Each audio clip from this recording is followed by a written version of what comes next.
Hello बच्चों, class 12th की math में आज हम सब लोग एक मोस्ट इम्पॉर्टेंट टॉपिक स्टार्ट करने वाले हैं जिसका नाम है 3D ज्योमेट्री। तो आप सभी बच्चों का हमारे अपने प्यारे से यूट्यूब चैनल आदर्श बालाजी सॉल्यूशन पर स्वागत है। शुरू करते हैं 3D ज्योमेट्री, जो हमारा पिछला चैप्टर था वेक्टर अलजेब्रा, उसी से रिलेटेड है। इसमें 3 एक्सेस की बात हुई थी, ऐसी बात नहीं कि 3 एक्सेस की आई कैप जे कैप के कैप, यानी कि ये चीज तो हमने क्लियर पढ़ ही लिया था। और ये चीज अगर आप नहीं पढ़े तो वो सबसे पहले कंप्लीट करिए और टोटल कंप्लीट कराए बालाजी पब्लिकेशन से। अब 3D का मतलब है 3 डायमेंशन, मतलब 3 सीमाएं यहाँ पर होने वाली है। ठीक है, एक मतलब कहने का मतलब है वस्तु कोई हवा में वस्तु होगी उसकी बात कर रहे हैं। जैसे हवा में फैन है, बल्ब है, फैन और आपका एलईडी बल्ब है, या रॉड लगी हुई है, या कोई हवा में पक्षी उड़ रहा है, उसकी बात यहाँ पर होगी। यानी वहां पर 3 एक्सेस होंगे, एक्स एक्सेस, वाई एक्सेस और जेड एक्सेस, और तीनों के तीनों एक दूसरे पर क्या होंगे, परपेंडिकुलर होंगे। कहने का मतलब कुछ ऐसा, ये आपका एक्स एक्सेस हो गया, ये वाई एक्सेस हो गया, और ये आपका जेड एक्सेस हो गया। ये तीनों के तीनों यहाँ पर कोई एक वेक्टर ऐसे हम बात करें, यानी वो एक्स एक्सेस के साथ, ये एक्स एक्सेस है ना, उसके साथ कितना कोण बनाएगा, ये जो है एक्स एक्सेस के साथ कितना कोण बनाएगा, अल्फा, y के साथ बीटा और z के साथ गामा कोण बनाएगा, और इन्हीं कोणों को हम कहते हैं दिक् कोण।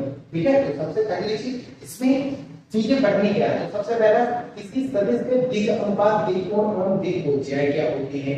वैसे क्लास 11 की फिजिक्स में आप सब लोगों ने इसको थोड़ा सा हिंट में पढ़ा है। इसमें होगा कि 3 एक्सेस है, X axis, Y axis, Z axis, और हम सब लोग ये जो ऑलरेडी जानते हैं कि एक्स एक्सिस की जो डायरेक्शन है वो कौन बताता है, आई है, वाई एक्सिस की डायरेक्शन कौन बताता है, जे है, और के जेड एक्सिस की डायरेक्शन कौन बताता है, के है।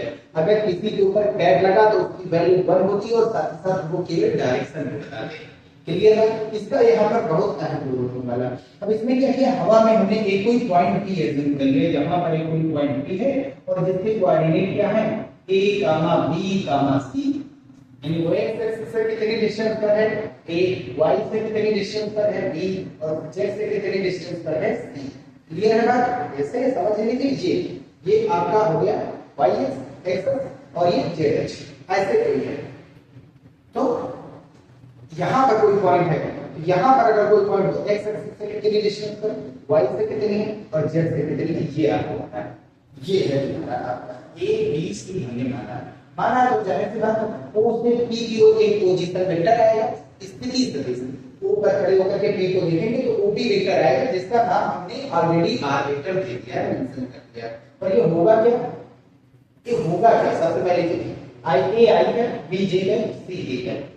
अगर इसका हम परिमाण निकालेंगे तो under root a square plus b square plus c square, ये ऑलरेडी हमने पढ़ लिया है। अच्छा, एंगल कौन कौन से बनेंगे यहाँ पर, तो x एक्सिस से जो एंगल बनेगा वो अल्फा होगा, y एक्सिस से जो एंगल बनेगा वो बीटा होगा, और z एक्सिस से जो एंगल बनेगा सामने की ओर से, यहाँ पर सदिश है और सामने x z एक्सिस जा रहा है, तो इसका इस सदिश का z एक्सिस, ध्यान से समझिए, ये एक सदिश जा रहा है, ये एक सदिश जा रहा है, ये आपका x एक्सिस है, ये y एक्सिस है, और सामने z एक्सिस है, और ये ऐसे ही सदिश जा रहा है। तो x अक्ष के साथ अल्फा, y के साथ बीटा, और z सामने की ओर, ये कितना सामने की ओर कौन बना रहा है, गामा, ये चीजें। ठीक है, और इन्हीं अल्फा बीटा गामा को हम सब लोग दिक् कोण कहते हैं। क्या कहते हैं, दिक् कोण कहते हैं। दिक् कोण के गुणे आपका कौन कौन हो गया, एक तो अल्फा हो गया, दूसरा बीटा हो गया, और तीसरा गामा हो गया। अब बची बात क्या, क्या बची बात, कॉस, दिक् कोसाइन या दिक् कोज्या जिसको कहते हैं। दिक् कोज्या आपका क्या होता है, दिक् कोज्या, जो दिक् कोज्या है, दिक् कोण के साथ कॉस को जोड़ दीजिए, दिक् कोसाइन बोला जाता है। ये हो जाता है cos अल्फा, ये हो जाता है cos बीटा, और ये हो जाता है cos गामा।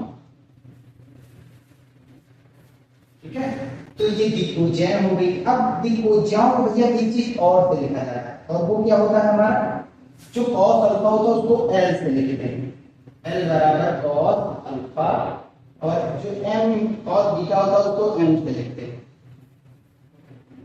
और जो n होता है वो cos गामा होता है। ठीक है, वैसे इसकी वैल्यू क्या होती है वो चीज समझिए।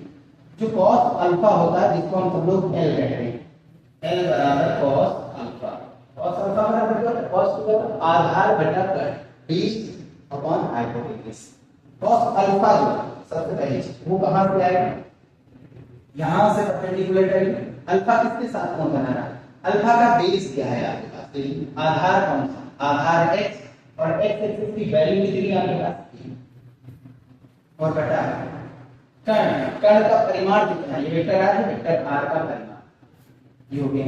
अब अगर जो m की वैल्यू निकालनी है तो ये होता है cos beta, m equals to कितना होता है cos बीटा होता है।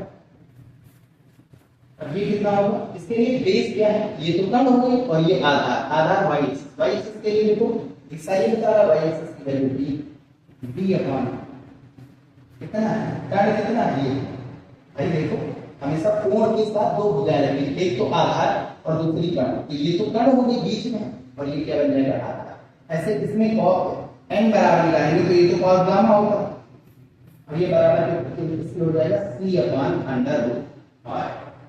क्लियर है। अगर हम यहां से a की वैल्यू निकालें, a की वैल्यू इसकी वैल्यू a की वैल्यू निकालें तो किसके बराबर आएगा, mod of r into l।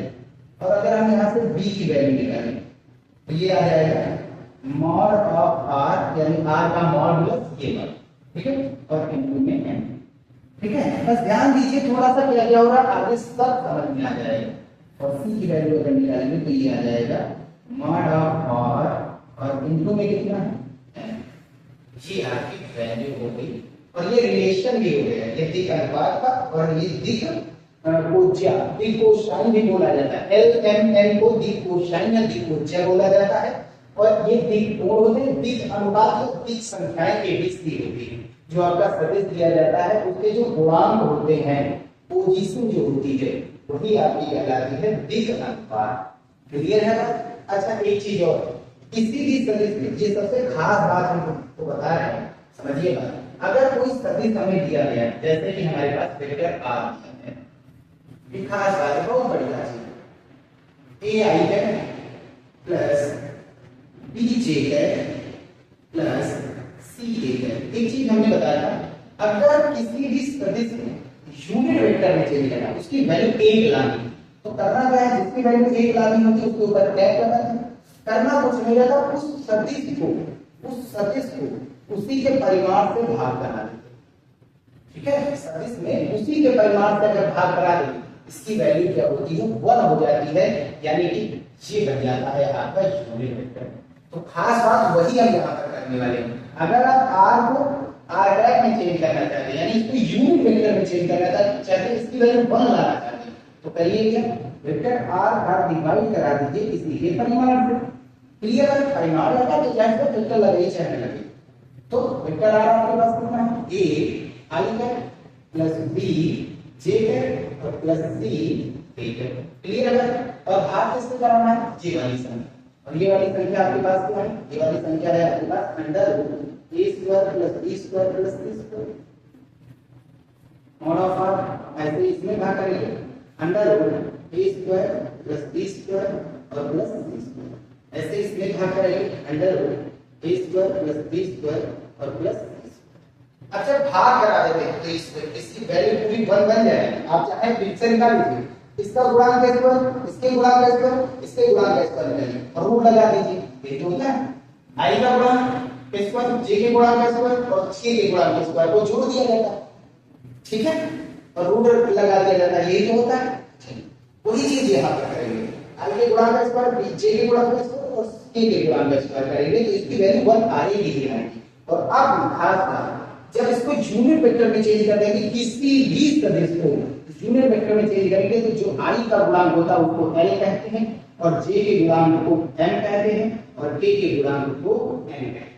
और वही चीज यहां पर आता है, क्या है l बराबर a अपॉन रूट r आपका ये रूट r में मॉडुलस r, ये वही चीज देख लेंगे, a के बराबर में रूट r मॉडुलस r मतलब under root a square plus b square plus c square m b upon modulus r m c upon modulus r। देखो मॉडुलस r की वैल्यू, तो किसी भी सदिश को अगर आप यूनिट वेक्टर में चेंज कर देते हैं तो वहां पर i j k का जो गुणांक होता है उसी को हम सब लोग दिक् कोज्या कहते हैं। ये चीज याद रखिए, ठीक है। चलिए आगे बढ़ेंगे, अगर समझ नहीं आया तो रिवाइज कर लीजिएगा। भाई करके देखेंगे।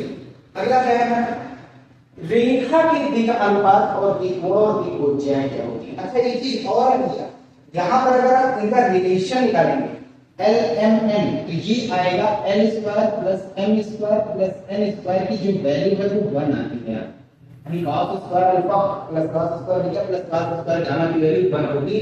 चाहे तो आप निकाल करके देखिए, ध्यान से देखिए भाई, ये तुम्हारा एल है, ये एम है, ये एन है, तो जाहिर बात है यूनिट वेक्टर और यूनिट वेक्टर के स्क्वायर को करेंगे, स्क्वायर निकालेंगे तो रूट हट जाएगा, वैल्यू कितनी आने वाली है 1 ही आने वाली है। कितनी आने वाली है 1, तो ये आ जाएगा आपका a square upon under root तो हट ही जाएगा, स्क्वायर करेंगे l का स्क्वायर करेंगे तो a square upon a square plus b square plus c square root हट जाएगा, m का b square upon a square plus b square plus c square, n का c square upon a square plus b square plus c square root हट जाएगा, ऊपर square लग जाएगा, सबका m square plus b square plus c square ऊपर छूट जाएगा, a square plus b square plus c square, value कितना है ऊपर नीचे एक हो गया, सेम हो गया क्लियर का वैल्यू।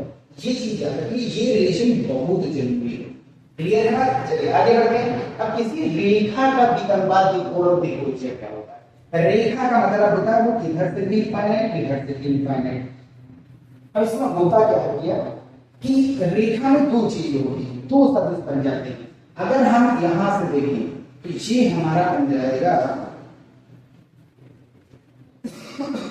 ये वाला करेंगे मेरे साथ, ये आपका बन जाएगा y एक्सिस और ये आपका बन गया x एक्सिस और ऐसे ही आपका मिल जाएगा z एक्सिस। ये रेखा x एक्सिस के साथ यहां पर कितना कोण बना है अल्फा, तो भैया ये वाला कोण कितना होगा नीचे से, भाई दो सदिश इसमें हो गए। अगर इसको हम रैंडमली कोई पॉइंट नाम दे दें, ये वैसे O है, इसको भी वो नाम दे दिया जाए, तब है कोई बात है O डैश नाम दे देते हैं, चलिए तो O डैश नाम दे देते हैं। अच्छा इधर हम A रखते हैं और इधर हम B रखते हैं, तो इसमें दो सदिश निकल के आएंगे, एक तो OA वेक्टर और दूसरा OB vector, O dash A vector और दूसरा O डैश B वेक्टर। ये निकल के आएगा एक R1 वेक्टर आपका ऊपर और एक निकल के आएगा R2 वेक्टर नीचे, यानी दो सदिश निकल के आएंगे। दो सदिश निकल के आएंगे तो जाहिर सी बात कोण भी दो होंगे, कोण भी कितने होंगे दो होंगे। कौन कौन से, एक तो ऊपर वाला कोण हो गया अल्फा, ये वाला कोण कितना होगा y एक्सिस के साथ कोई भी सदिश कितना कोण बनाता है बीटा, और z एक्सिस के साथ कितना बनाएगा, तो सामने z एक्सिस, तो z एक्सिस के साथ एक कोण कितना बनाएगा गामा। एक तो दी कोण हो गया अल्फा बीटा गामा, दूसरा क्या आएगा, दूसरा आएगा एक, अभी तो हमें इस डायरेक्शन में लिखे, अब ये डायरेक्शन में अगर कोई सदिश कर देते तो ये कोण हो जाएगा आपका अल्फा, नीचे वाला कोण हो जाएगा 180 माइनस अल्फा। रैखिक युग्म कोण पढ़ा होगा, एक ही रेखा पर स्थित कोण का योग होता है, ऊपर अल्फा का ये पूरा 180 होता है, ऊपर अल्फा तो ये कितना आएगा 180 माइनस अल्फा। ऐसे ही बीटा के लिए कितना आएगा, ऐसे ही बीटा के लिए कितना आएगा 180 माइनस बीटा आ जाएगा कि नहीं आ जाएगा, तो ऐसे गामा के लिए आ जाएगा। इसमें कितने बन रहे हैं, पहला तो अल्फा बीटा गामा बना ऊपर के डायरेक्शन में, लेकिन नीचे की डायरेक्शन में तो एक सदिश आएगा, तो वहां से आएगा पाई माइनस 180 को पाई लिखते हैं, pi minus alpha x axis के साथ y एक्सिस के साथ pi minus beta z axis के साथ पाई माइनस गामा। ये तीन कोण आ गए। अब तीन कोण आ गए तो जाहिर सी बात तीन भुजाएं होंगी, पहली जी ऊपर वाली cos alpha cos beta cos gamma और दूसरी ये नीचे वाली क्या cos पाई माइनस अल्फा जो कि कितना होता है माइनस cos अल्फा, और दूसरा cos पाई माइनस बीटा जो कि कितना 180 माइनस बीटा क्या होता है माइनस का cos बीटा, और तीसरा cos pi minus gamma. z axis के लिए भी तो होगा भैया, हम दिखा नहीं सकते हैं लेकिन समझिए आप, सामने की ओर है, सामने की ओर, तो ये कोण बन गया a के साथ अल्फा, b के साथ कितना बनेगा गामा बना, तो b के साथ कितना बना pi minus gamma, pi minus gamma देख लीजिए cos माइनस cos का गामा हो जाएगा। तो यहां पर क्या दो वैल्यू निकल के आएंगे, तो पहला तो ये निकल के आएगा cos अल्फा, दूसरा माइनस cos अल्फा, तो यानी प्लस माइनस cos अल्फा जो हो गया, ये हो गया b को जाए है आपके, और प्लस माइनस cos बीटा आपका निकल के आएगा m की वैल्यू, भाई m की दो वैल्यू cos बीटा भी है और माइनस cos बीटा भी, m की भी दो वैल्यू, एक प्लस का cos गामा दूसरा माइनस का cos गामा, प्लस माइनस का cos गामा हो गया। तो ये आपकी तीन चीजें हो गई, क्लियर है ना बात, ठीक है ना भैया। अब दिक अनुपात क्या होगा, तो दिक अनुपात यहां से क्या आया था, A mod of into M, B जो है mod of R into M, C जो है mod of R into M. ये तीनों में कॉमन है तो इसको हम के नाम देके दे सकते हैं। क्या नाम दे सकते हैं, के। क्या नाम दे सकते हैं, के। तो वही चीज है, ए के इनटू एम, वही के मॉडुलस आर जो सदिश होगा आपका, उसका परिमाण है ये चीज याद रखिए। और बी के इनटू एम, सी के इनटू एन हो जाएगा। अच्छा, इसकी वैल्यू कैसे निकाली जाएगी, एल एम एन तो आप लोगों को पहले से ही हल कोण दे दिया जाएगा, कोण से आप एलिमेंट की वैल्यू निकालेंगे और यहां पर रख करके एलिमेंट की वैल्यू यहां पर आप डालेंगे तो उससे मिलेगा ए बी सी, लेकिन के के रूप में, के के रूप में, के के रूप में। लेकिन एक चीज और है, के की वैल्यू हम निकाल सकते हैं इस फार्मूले से, इस फार्मूले से निकाल सकते हैं। इस सभी की वैल्यू क्या होती है, इसका वर्गों का योग कितना होता है, 1 होता है। यानी कि दोनों बच्चों का आप सब लोग वर्ग कर दीजिए, दोनों बच्चों का क्या कर दीजिए, वर्ग, और वर्ग करके जोड़ दीजिए। तो यहाँ से के स्क्वायर एल स्क्वायर, के स्क्वायर एम स्क्वायर, के स्क्वायर एन स्क्वायर, और ये सभी में काम क्या है, के स्क्वायर बाहर निकालेंगे, L square plus M square plus N square, उसकी वैल्यू क्या बचेगी 1, और इधर कितना आएगा, A square plus B square plus C square, RHS में चला जाएगा। और उधर से स्क्वायर हटाएंगे, के कर से under root A square plus B square plus C square, यानी जहां ए की वैल्यू आपकी अंडर रूट में क्या जाएगी, A square plus B square plus C square. यही तो था। आप कहेंगे भाई ये वैल्यू यहाँ पर डालेंगे आ जाएगा, बस ये चीज यहाँ पे मान समझिए कि है क्या, इसी से रिलेट करके बताएगा। समझ गए बात ये की वैल्यू हम निकालेंगे इसी से, ठीक है। तो ये हो गई रेखा, रेखा के पास कितने कोण होते हैं, द्विकोण दो तरीके के होते हैं, और द्विकोणीय कितने तरीके के हैं, दो, एक पॉजिटिव और एक नेगेटिव। ये क्लियर हो गया। अब आगे बढ़ते हैं। अब दिए हुए दो बिंदुओं के दिक् अनुपात और दिक् कोण क्या होंगे, दो बिंदु आपको दिया जाएगा, एक P और दूसरा Q, उसके कोऑर्डिनेट होंगे x1 y1 z1। हमने मान लिया, क्यों पता नहीं तो जाहिर बात x2 y2 z2 तीन एक्सिस है ना, वही आपका हो गया ओरिजिन, और इसकी कोऑर्डिनेट क्या होते हैं 0, 0, 0, तीन एक्सिस है। सदिश क्या है, अगर दो बिंदुओं का सदिश खींचना होता है, जिसको हम P वेक्टर कहते हैं, और सदिश को हम किससे लिखते हैं, वेक्टर R। तो क्या आता है x, अगर P से Q जा रहे हो, कहां से कहां जा रहे हो, P से Q जा रहे हो, अगर आप PQ वेक्टर खींच रहे हैं तो जाहिर सी बात है OQ से OP को हटा दीजिए, ठीक है। OQ मतलब ये, OQ मतलब ये, यानी ये Q की स्थिति से x की स्थिति को घटाइए, ठीक है। Q की स्थिति से x की स्थिति को घटाइए, तो Q P से Q जा रहे हो, अंतिम माइनस प्रारंभिक यही तो होगा फार्मूला, x2 x1 का हो, x2 x1 हो गया, और ये x एक्सिस पे भी है भाई, है इसका i क्या जोड़ेंगे प्लस y2 y1 करेंगे तो ये j, y की वैल्यू बता देगा j है, और z2 z1 हो जाएगा वेक्टर के साथ। तो ये आपका सदिश हो जाएगा, जिसको हम सब लोग वेक्टर रख सकते हैं। और ये सदिश हो गया तो हम जानते हैं सदिश को हमने अभी किससे लिखा है, सदिश को हमने किससे लिखा, a cap a i cap b j cap plus c j cap. अगर कंपेयर कराएंगे तो ये आपकी a की वैल्यू, ये b की वैल्यू होगी, किसकी वैल्यू होगी, c की वैल्यू। और दिक् अनुपात कितना हो जाएगा आपका, दिक् अनुपात निकालना ना, तो i j k, कोई भी बिंदु पे सदिश प्राप्त करेंगे, उस सदिश में i j k के जो गुणांक होंगे वही आपके abc दिक् अनुपात है, डायरेक्शन रेशियो जिसको बोला जाता है, दिक् संख्याएं बोला जाता है। ये आपका a हो गया, ये b हो गया, ये c हो गया, भाई जाहिर सी बात x2 x1 y2 7 z2 z। और ये आपका अगर मॉडुलस निकालेंगे, इस सदिश का परिमाण निकालेंगे, तो परिमाण किसी भी सदिश का निकालेंगे क्या करते हैं, under root a square plus b square plus c square करते हैं। तो ये जो वैल्यू है इसका स्क्वायर, ये जो वैल्यू है इसका स्क्वायर, ये जो वैल्यू है इसका स्क्वायर। आसान बनाने के लिए abc नाम दिया गया। तो इसका इतना बड़ा फार्मूला रखने से कोई मतलब नहीं कि ये वैल्यू करके a स्क्वायर करें, समझ जाइए बस। अब इंटर में पढ़ रहे हो, मैथ पढ़ रहे हो, तो जाहिर सी बात है इतना तो बेसिक पता ही होगा हमको। अब बात समझिए, अब इस सदिश का हमको द्विकोणीय निकालना, और अभी हमने बताया किसी भी सदिश को द्विकोणीय में चेंज करना है तो सबसे पहले जी उस सदिश को उसी के परिमाण से भाग कराना। इस सदिश का जो परिमाण है इसी से भाग करा, तो इस सदिश का परिमाण कितना है तुम्हारा, यही है, तो इस सदिश के परिमाण को इसी से भाग करो। किसी r वेक्टर को r कैप में चेंज करना है, एक लाना है वैल्यू यूनिट वेक्टर में, एकांक सदिश, मात्रक सदिश, इकाई सदिश जिसको कहते हैं। तो इसी की सदिश से इसी के परिमाण को भाग कराना है, परिमाण से भाग कराना, ठीक है। तो ये वेक्टर r हो गया, भाग किससे कराना है, इसका r से, इसका r से, इसका r से। क्लियर है भाई, भाग किससे कराना है इसका, मॉड आर आपका ये, तो डायरेक्ट हमने क्या लिख दिया, मॉड आर सदिश आर है और इस सदिश का इसी से परिमाण बढ़ाते हैं। भाई बड़ा नहीं कर रहे हैं कि अंडर रूट में x2 x1 power square plus y2 y1 power square plus z2 z1 power square, वो नहीं कर रहे हैं। दो बिंदुओं के बीच की दूरी भी कम है, ये फार्मूला होता है। अच्छा यार वही चीज तो यहाँ पर है, परिमाण निकालना, दो बिंदुओं के बीच की दूरी यानी कि परिमाण की लंबाई क्या हो, वही वेक्टर आर है। और अब करना क्या है, इसी वेक्टर आर को सबसे अलग अलग भाग करा दिया, इससे अलग भाग, इससे अलग भाग, इससे अलग भाग। अब ये चेंज हो गया यूनिट वेक्टर, यानी इस सभी इन सभी की वैल्यू कितनी होगी 1।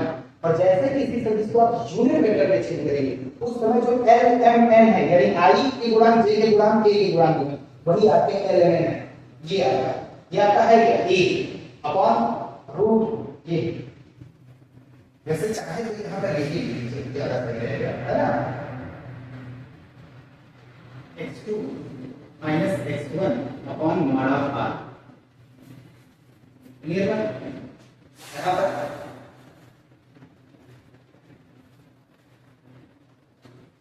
यहाँ पर ये चीज y2 minus y1 upon mod of r, ये z2 minus z1 upon mod of r, ये हो गया आपके एलिमेंट। क्लियर है दो बिंदुओं के लिए। अब हम सब लोग एक्सरसाइज की शुरुआत करेंगे। ये इतना कंप्लीट हो गया। अब एक्सरसाइज में देखिए क्या है, एक्सरसाइज 20.1 न्यू बुक से बायोलॉजी पब्लिकेशन से पहला क्वेश्चन है, निम्न सदिशों के दिक् उज्जैन ज्ञात कीजिए। दिक् उज्जैन का मतलब cos अल्फा cos बीटा पास करना, और इसी को हम क्या कहते हैं एल एम एन। और ये कब आता है, जब कोई सदिश आपका दिया जाए उसको यूनिट वेक्टर में चेंज करो, उसको किसमें चेंज करो, यूनिट वेक्टर में। तो आपके पास पहला जो क्वेश्चन है उसका सॉल्यूशन देखते हैं। तो जो ये सदिश है इसको हम मान लेते हैं वेक्टर आर। क्यों माना जाता है वो आगे चल करके अभी को बताया जाएगा आपको। वेक्टर आर भी पोजीशन बताता है, कोई भी कोऑर्डिनेट में एक पॉइंट ले लो उसकी डिस्टेंस के बारे में बताता है। ये आपका 2y है प्लस का 2j है और ये माइनस का k है। सबसे पहले इसका परिमाण निकालें। परिमाण निकालने के लिए क्या करते हैं, इसका स्क्वायर प्लस j वाले गुणांक का स्क्वायर माइनस प्लस -1 है ना, -1। अब सॉल्व करेंगे, 2 दूनी 4, 2 दूनी 4 और 1 का स्क्वायर करेंगे तो 1। ये कितना 4 4 8 9, 9 जो है रूट का 9 कितना होता है, रूट का 9 तो 3 होता है। 3 यूनिट है, क्योंकि हमको वैल्यू तो पता नहीं इसकी मात्रा क्या होगा, तो यूनिट ले लीजिए। अब इसी को इससे भाग करा लेंगे, जो r है वेक्टर r का निकालेंगे कितना होगा, vector r upon mod of r। Vector r आपका कितना 2 अपॉन 3 से भाग करा दीजिए, ठीक है। सबको 3 से भाग करा दीजिए। चलिए कंडीशन ये करते हैं, एक लाइन लिख लेते हैं 2j है, ठीक है, और -1 है प्लस किससे भाग कराना है, इसी के परिमाण। परिमाण कितना आया है 3 है। अब अलग अलग कर दीजिए, 2 के बटे में 3 i है प्लस 2 के बटे में 3 j है और -1 के बटे में 3 k है। अब यही जो गुणांक आपके हैं, अच्छा चलिए इसकी वैल्यू भी क्या होगी 1। अब यही जो गुणांक आपके हैं यही आपकी दिक् उज्जैन है। ये l 2/3 m 2/3 n -1/3 माइनस मतलब z एक्सेस पीछे की हो गया। ये आसान है ना। चलिए आगे बढ़ते हैं, नेक्स्ट क्वेश्चन को देखते हैं। चलो ये सदिश जो दिया गया है सेकंड नंबर, इसको हम डायरेक्टली r वेक्टर नाम दे देते हैं। क्या नाम देते हैं, r वेक्टर। क्या है हमारा 6i है -2j है -3। अब इसको r मॉडुलस r करिए, इसका परिमाण निकालिए। अंडर रूट गुणांक का स्क्वायर कर दीजिए, 6 का स्क्वायर प्लस -2 का स्क्वायर प्लस -3 का स्क्वायर। गुणांक का मतलब स्क्वायर करेंगे, इसीलिए स्क्वायर करके रूट निकालिए ताकि जो माइनस की वैल्यू प्लस बन जाए। सॉल्व करेंगे तो कितना आ जाएगा, अंडर रूट में 6 36 और 2 दूनी 4 और 3 3 कितना आ गया 49। रूट का 49 कितने यूनिट जाता है, हम जानते हैं सब लोग 7 यूनिट हो गया नहीं। अब r का निकालिए। r का क्या होता है, जो सदिश दिया गया किसी के परिमाण से भाग कराएंगे। परिमाण से भाग कराएंगे, ये आपका सदिश कितना है 6i का -2j का और -3 k है। क्लियर हो गई बात ना। अब इसी का परिमाण कितना है 7। 7 को अलग अलग भाग करा देंगे, अलग अलग जो इसको समझ में आ जाए उसको ऐसे करें। अब जो गुणांक आए वो 11 है, 6/7, m की वैल्यू कितनी हो जाएगी -2/7 और n की वैल्यू आपके पास कितनी हो जाएगी -3/7। ये हो गया आंसर। इसकी कोई वैल्यू, इसका कोई यूनिट नहीं है, ऊपर भी वैल्यू नीचे भी वैल्यू, यूनिट कैंसिल हो गया। ये हो गया आंसर। अब नेक्स्ट क्वेश्चन क्या है, बिंदु 2, 3, -2, 1, -8 को मिलाने वाली रेखा के द्विभुजाएं क्या है? द्विभुजा का मतलब L M N। सबसे पहला जो सदिश दिया गया है, जो आपके बिंदु दिए गए उसका सदिश निकालो। बिंदु आपने ये सदिश निकालने का मतलब फार्मूला क्या होता है? जो दो बिंदु दिए जाते हैं x2 x1 का होल स्क्वायर क्या होता है? x2 x1 i cap plus y2 y1 j cap और plus z2 z1 k cap. यही तो होता है। और ये आपके हो गए x1 y1 z1 और ये आपका हो गया x2 y2 z2 और इन दोनों को मिलाने वाली रेखा क्या हो जाएगी? AB वेक्टर, जिसको हमने R नाम दे दिया, वेक्टर R। आसान बनाने के लिए ये वेक्टर R हमारा क्या हो जाएगा? x2 x1 यानी -2 4 i प्लस ये 1 माइनस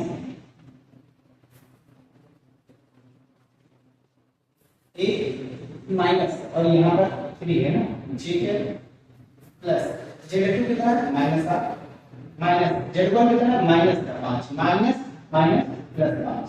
ठीक है, क्लियर है ये? अब इसको सॉल्व करिए तो -6 i कैप और ये -2 j कैप और ये -3 k कैप। अब क्या करना है? जाहिर सी बात इसका परिमाण निकालेंगे। सदिश तो नहीं है, परिमाण निकाल करके भाग करा दीजिए, एलिमेंट हो जाएगा। तो -6 का स्क्वायर प्लस -2 का स्क्वायर प्लस -3 का स्क्वायर सॉल्व किया था, अभी कितना आया था? 49। ठीक है, और ये भी कितना होगा? 7। अभी हमने सॉल्व किया, बस वैल्यू अंदर चाहे जो भी हो, -2 चाहे प्लस आंसर आएगा। अब करना क्या है? यूनिट वेक्टर में चेंज करना है, यानी कि r कैप हमको फाइंड करना है। इस सदिश को इसी के परिमाण से भाग करा दें। आपका सदिश कितना है? -6 i cap -2 j cap -3 k cap. इससे भाग कराना है 7, अलग-अलग किए गए हैं, 7 से यहाँ भाग, 7 से यहाँ भाग, 7 से यहाँ भाग। अब जो गुणांक है आपके वही एलिमेंट L -6/7 M -2/7 और n कितना है? -3/7। हो गया ये कंप्लीट। बस यही पर हम कंप्लीट कर रहे हैं।